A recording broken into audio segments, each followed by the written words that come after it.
CTET exam में हमारे इस चैनल पर आइए तथा सीटेट के संपूर्ण सिलेबस, मैराथन क्लास तथा प्रीवियस पेपर ऑल क्वेश्चन उपलब्ध हैं, जिसे आप जो है देख करके तैयारी कर सकते हैं तथा जिसमें हर वर्ष के 2011 से लेकर 2024 तक फर्स्ट पेपर, सेकेंड पेपर सबका एनालिसिस बेहतरीन तरीके से दिया गया है और संपूर्ण अध्ययन भी दिया गया है, जिसमें ऑल सब्जेक्ट के 5 सब्जेक्ट आपके सम्मिलित हैं।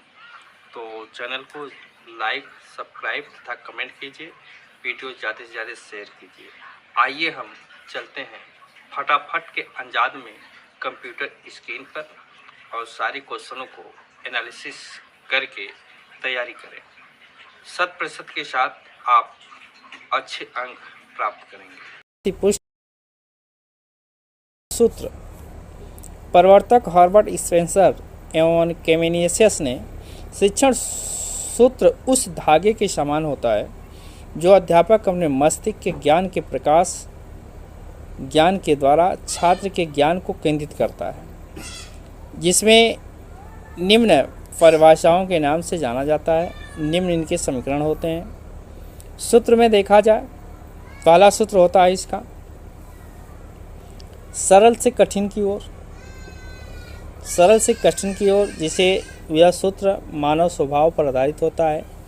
इस सूत्र के माध्यम से बालक में जिज्ञासा, रुचि तथा आत्मबल बढ़ता है। दूसरा ज्ञात से अज्ञात की तरफ माना जाता है, जिसमें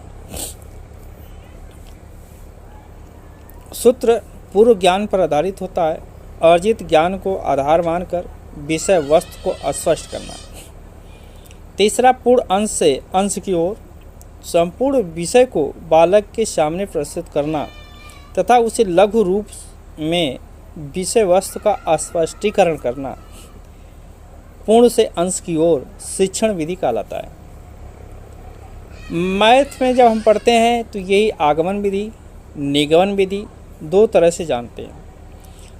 इस तरह से संस्कृत में, हिंदी में शिक्षण सूत्र के द्वारा बालक के भावनात्मक, कलात्मक, संज्ञानात्मक आदि पर विशेष बल देकर के अवलोकित किया जाता है। इन्हीं के साथ विशिष्ट से सामान्य की ओर, विशिष्ट का अर्थ होता है विशेष, उदाहरण होता है जैसे, तथा सामान्य का अर्थ नियम होता है विशिष्ट रूप से। इससे अध्यापक बालकों के समक्ष पहले उदाहरण प्रस्तुत करेगा, उसके बाद आगमन विधि का दूसरा रूप प्रस्तुत करता है।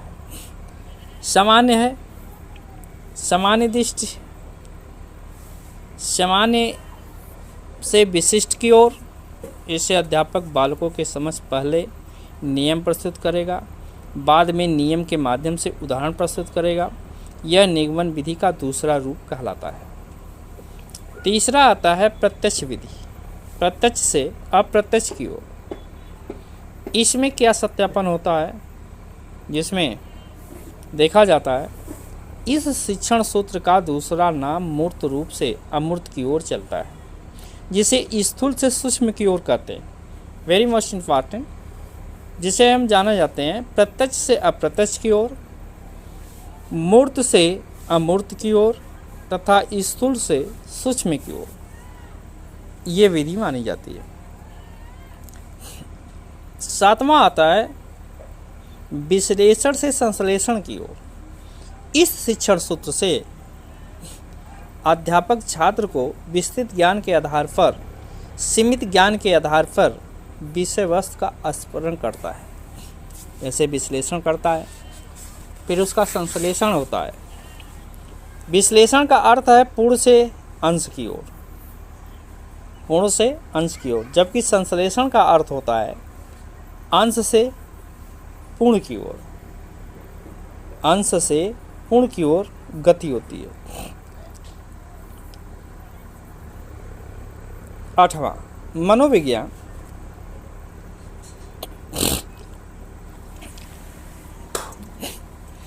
मनोविज्ञान 8वां में मनोविज्ञान से तार्किक की ओर मनोविज्ञान से तार्किक की ओर।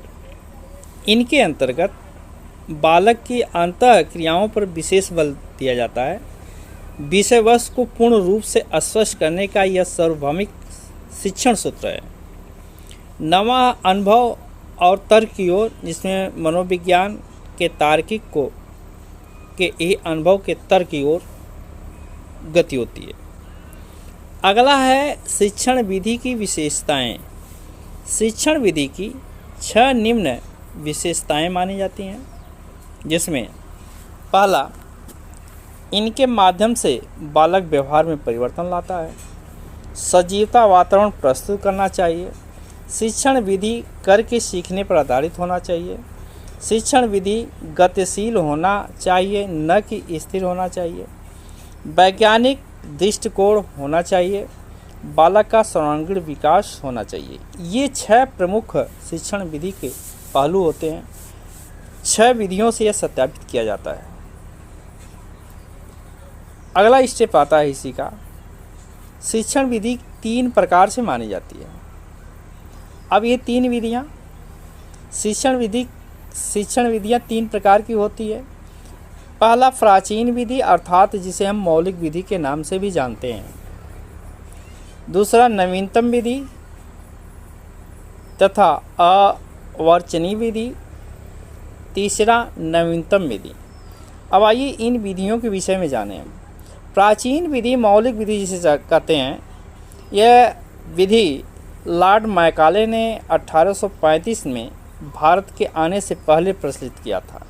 यह 2 प्रकार की थी, पाठशाला विधि, पाठशाला के अनुसार, और दूसरा व्याकरण विधि, व्याकरण भाषा की शुद्धता अशुद्धता आदि के विषय में, और पाठशाला विधि। तो लॉर्ड मैकाले ने यह प्राचीन विधि का प्रस्तुत 1835 में किया, जिसमें 2 प्रमुख तथ्यों पर कहा। प्राचीन विधि को ही मौलिक विधि के नाम से जाने जाते हैं। अब पाठशाला विधि में देखा जाए तो पाठशाला विधि इस पद्धति से छात्रों की विषय वस्तु स्पष्ट की जाती है। पाठशाला विधियाँ एक मौखिक विधि है। इनके 9 विधियों से व्याख्यात किया जाता है। अब इन पाठशाला विधि 9 विधियों का व्याख्या में देखा जाए। मौखिक विधि, जिसमें छात्रों को मौखिक ज्ञान कराया जाता है, मौखिक रट्टा मराया जाता है।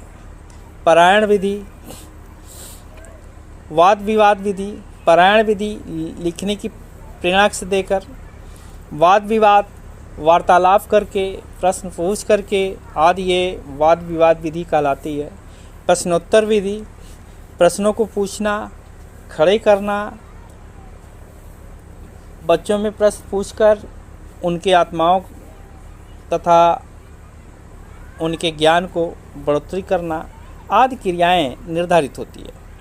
सूत्र विधि एक निश्चित समीकरण होता है, एक निश्चित सूत्र होता है, जिसके आधार पर किसी भी प्रश्न को हल किया जाता है। कथा कथन विधि, कथा कथन कुछ ऐसे कथ, किसी सूत्र हो, किसी के परिभाषाएं हो, किसी के मान हो, उनको सूत्र के माध्यम से हल करना, ये कथानक विधि कहलाती है। और कक्षा नायक विधि, यह विधि कक्षा में प्रदर्शन करके दिखाया जाता है। भाषण विधि है, भाषण के माध्यम से भाषा देकर, तथा व्याख्या विधि, विस्तृत ज्ञान, विस्तृत भाषण आदि के विधियों से पाठशाला में ये 9 विधियाँ संचालित होती हैं। अब आइए हम चलते हैं इन 9 के विषय में जानते हैं। पहला मौखिक विधि। मौखिक विधि के अंतर्गत इस विधि में व्यक्तिगत विधि भी कहते हैं, जिसे इस विधि के अंतर्गत छात्र किसी विषय वस्तु को अध्यापक को सुनाएगा और अध्यापक उनके दोषों को दूर करेगा। इस विधि से कंठस्थीकरण पर बल दिया जाता है। पारायण विधि, पारायण का वास्तविक अर्थ पाठ को याद करना, और इस विधि के अंतर्गत वैदिक मंत्रों का पाठ कराया जाता है, जिसमें रटने पर अधिक बल दिया जाता है। इस विधि का सबसे बड़ा दोष अवबोधन दोष माना जाता है, जिसे ध्यान नहीं दिया जाता है। तीसरा है वाद विवाद विधि। कंठस्थीकरण के साथ साथ अवबोधन पर ध्यान दिया जाता है। यह विधि करके सीखने पर बल देती है। सूक्ष्म विधि वस्तु को दल बनाकर स्पष्ट किया जाता है। इससे दल शिक्षण को महत्व दिया जाता है। तो अगली चौथी विधि आती है प्रश्नोत्तर विधि। अब आइए हम प्रश्नोत्तर विधि के विषय में अध्ययन करते हैं। प्रश्नोत्तर विधि वह विधि है जिसमें अध्यापक प्रश्न पूछता है और छात्र उसका रिप्लाई देता है, आंसर देता है। इस विधि के माध्यम से छात्र की अभिव्यक्ति की क्षमता का विकास किया जाता है। छात्र से क्वेश्चन किया जाता है, जैसे जीरो की खोज कौन किया था, गणित की खोज कौन किया था, ऐसे प्रश्न पूछे जाते हैं और बच्चा अपने मानसिक अभिक्षमता के आधार पर उस प्रश्न को बोध करके आंसर देता है। अगला आता है सूत्र विधि। सूत्र विधि में व्याकरण के काम में ली जाती है। इस विधि के अंतर्गत पहले छात्र को नियम बताए जाते हैं, बाद में उदाहरण बताए जाते हैं तथा यह निगमन विधि का दूसरा रूप होता है। सूक्ष्म विषय को स्पष्ट करने के सूत्र विधि काम में लाई जाती है। जिस तरह से किसी भी प्रश्न को मैथ में हल करने पर या अन्य विषयों पर हल करने पर पहले उसको समझाया जाता है, फिर उसका अवलोकन बच्चों से कराया जाता है। जिस तरह से गणित में एक उदाहरण बताया जाता है, उस उदाहरण पर बच्चों से 5, 6, 7, 8, 9, 10 क्वेश्चन पूछे जाते हैं। यही प्रक्रिया होती है। तो ये सूत्र विधि कहलाती है। इसके बाद कथा कथन विधि। यह विधि का प्रयोग विषय वस्तु से स्पष्टीकरण तथा रुचि उत्पादन के लिए शिक्षक पाठ के मध्य और अंत में करता है। इस विधि के माध्यम से छात्र में नैतिक विकास होता है। विषय वस्तु को रोचक व जिज्ञासा उत्पन्न करने के लिए उपयोगी होता है। विधि कथा कथन विधि और 6 विधिस्य सामग्री विधि, 2 तौर से इन्हें हम देखते हैं और इनका अध्ययन करते हैं। कथा कथन विधि छव्य कान के द्वारा, दिश आँख के द्वारा सामग्री वस्तु को देखकर, इससे कथा कथन विधि सत्यापित किया जाता है। कथानायक विधि। कथानायक विधि अध्यापक की अनुपस्थिति में छात्र कक्षा में अध्यापक की भूमिका निभाता है। यह विधि निष्क्रिय विधि मानी जाती है। भाषण विधि कठिन शब्द के स्पष्टीकरण के लिए यह विधि काम में ली जाती है। यह विधि उच्च माध्यमिक स्तर के लिए उपयोगी सिद्ध होती है। व्याख्यान विधि वह विधि, इस विधि में भाषण विधि का ही रूप होता है। छात्र को शंका समाधान के लिए इस विधि का प्रयोग किया जाता है। भारतीय विद्यालय में इस विधि का सर्वाधिक प्रयोग किया जाता है। व्याख्यान के 6 अंग होते हैं, जिसमें 6 अंगों का हम विषय में देते हैं। पहला संधि विच्छेद माना जाता है, जिसे पद छेद कहा जाता है। जैसे आगमन, नरेश, इनका संधि विच्छेद किया जाता है। पदोयुक्ति, पदार्थयुक्ति अर्थात मुहावरेदार शब्दों का बोध कराया जाता है, जिसमें पदोयुक्ति कहलाता है। जैसे नाको चने चमाना, 9 2 11 हो जाना, ये ऐसे शब्द आते हैं जो पदोयुक्त होते हैं। विग्रह, अलग अलग शब्द निकालना। वाक्य योजना, वाक्य बनाना, शुद्ध वाक्य बनाना, अशुद्ध वाक्य बनाना। आक्षेप, प्रेरक प्रसंगों के माध्यम से समाधान, किसी भी समस्या का समाधान करना, किसी भी प्रश्न को हल करना आदि ये व्याख्यान के 6 अंग माने जाते हैं। 10वां आती है व्याकरण विधि।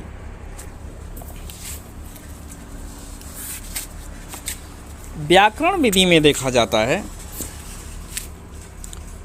व्याकरण को भाषा का प्राण तत्व कहते हैं। पतंजलि के व्याकरण को शब्दा अनुशासन की संज्ञा दी गई। इनके अंतर्गत ध्वनि, वर्ण, विचार, धातु, रूप, शब्द, संधि, समास, कारक, विभक्ति आदि चिन्हों को पढ़ने की विधि मानी जाती है। जिन विधियों से हम व्याकरण विधि का अवलोकन करते हैं, व्याख्यान करते हैं। व्याकरण अनुवाद विधि, प्रवर्तक रामकृष्ण गोपाल भंडार जी हैं। यह विधि ज्ञात से अज्ञात की तरफ जाती है, सरल से कठिन की तरफ जाती है, सूक्ष्म से स्थूल की तरफ जाती है। इसे भंडार विधि भी कहते हैं, जिसे व्याकरण विधि के नाम से जानते हैं। मातृभाषा का दूसरा विषय में अनुवाद करने के लिए यह विधि काम में लाई जाती है। दूसरी विधि है नवीन विधि या अवर्चनीय विधि। इस विधि के 6वें विधि को लॉर्ड मैकाले ने 1835 में प्रचलित किया था, जिसमें इस विधि में पाठ्य पुस्तक की विधि, प्रत्यक्ष विधि, विश्लेषण विधि, हर्बर्टी पंचपदी प्रणाली, मूल्यांकन विधि, संरचनात्मक विधि ये मुख्य विधियां होती हैं जो नवीन अवर्चनीय विधि के रूप में माने जाते हैं। नवीन विधि या अवर्चनीय विधि के अंतर्गत 6 विधियां आती हैं: पाठ्य पुस्तक विधि, प्रत्यक्ष विधि, विश्लेषण विधि, हर्बर्टी पंचपदी प्रणाली, मूल्यांकन विधि, संरचनात्मक उपागम विधि। यह विधियां मानी जाती है। अगली विधि आती है, फर्स्ट विधि को देखते हैं, पाठ्य पुस्तक विधि। डॉक्टर वेस्ट महोदय ने यह विधि कौशल पर निर्भर की थी तथा यह विधि मनोवैज्ञानिक विधि मानी जाती है। यह सुनियोजित व नियमित तरीके से तैयार हुई होती है, जिसे अवलोकित किया जाता है। इस विधि में अध्यापक की आवश्यकता कम होती है। सोमपानों के माध्यम से पाठ्यवस्तु का निर्माण किया जाता है। इस विधि के माध्यम से स्वाध्याय की प्रवृत्ति का विकास होता है तथा इस विधि का मुख्य उद्देश्य छात्र विद्यालय उपस्थित न हो सके, तो इन विधियों का अवलोकन किया जाता है। अब आता है प्रत्यक्ष विधि। आइए हम प्रत्यक्ष विधि के विषय में भी जानें। वीपी वकील ने इस विधि को दिया, जिसमें संस्कृत शिक्षण की सर्वश्रेष्ठ विधि मानी जाती है। इस विधि में मातृभाषा का प्रयोग वर्जित है। इस विधि का आधार अनुकरण करना होता है, दोहराने का कार्य होता है। मातृभाषा को इसी विधि में बालक नहीं बनने दिया जाता है। इस कारण इस विधि को निर्वाध सुगम विधि के नाम से भी जाना जाता है। यही विधि सुगम और निर्वाध विधि होती है, जो प्रत्यक्ष विधि के रूप में जानते हैं। इस विधि का मुख्य उद्देश्य अध्यापन करा रहे बच्चे उसी भाषा में अध्ययन कराया जाता है। तीसरा है विश्लेषण विधि। विश्लेषण विधि पूर्ण से अंश की ओर।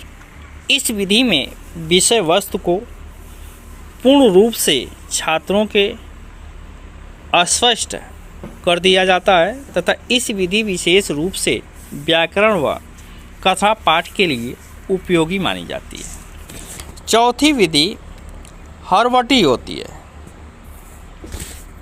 हर्बर्टी विधि में हर्बर्टी पदी पंच प्रणाली में फ्रेडरिक हर्बर्ट स्पेंसर ने इस विधि का अवलोकन किया, जिसमें पाठ्य योजना निर्माण के लिए सर्वश्रेष्ठ विधि मानी गई। फ्रेडरिक हर्बर्ट स्पेंसर ने 4 सोपान दिए: अस्पष्टता, प्रस्तावना, प्रस्तुतिकरण, सिल्वर रेन में जोड़े जैसे, सहयोग, तुलना, व्यवस्था, समानीकरण, व्यवहारिक प्रयोग इन विधियों में माना जाता है। इस विधि में प्रयोग कर फ्रेडरिक हर्बर्ट स्पेंसर ने 5 सोपान दिए, जिसमें प्रस्तावना, प्रस्तुतिकरण, तुलना, सामान्यीकरण, प्रयोग आदि उन्होंने दिया, जिनके माध्यम से। अब अगला है प्रस्तावना, पाठोस्थापना जिसे कहते हैं।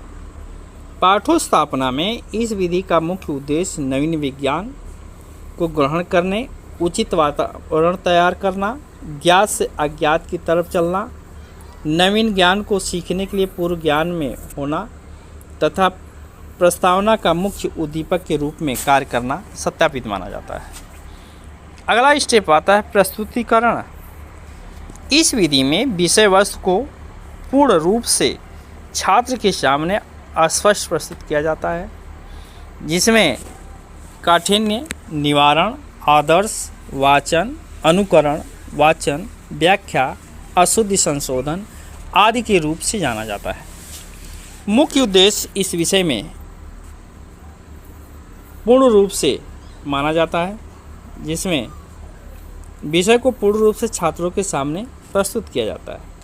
तुलनात्मक विधि, इसका मुख्य उद्देश्य विषय वस्तु को स्पष्ट करना। इसमें कठिन निवारण, मौन वाचन, व्याख्या आदि प्रस्तुत किया जाता है। सामान्यीकरण, इस विधि में सामान्यीकरण में इसका मुख्य उद्देश्य विषय वस्तु को सार रूप में प्रस्तुत करना। इसमें बोध प्रश्न, अभ्यास प्रश्न, विचार विश्लेषण प्रश्न आदि होते हैं। गद्य पद में इसे अध्यापक कथन कहा जाता है। व्याकरण में नियमीकरण माना जाता है। 5वां है प्रयोग। प्रयोग में इसका मुख्य उद्देश्य छात्रों के लिए दिए गए ज्ञान को अस्थायी करना। इसमें अधिगम का व्यवहारीकरण किया जाता है, अर्थात नवार्जित ज्ञान को व्यवहार में लाना। इसमें गृह कार्य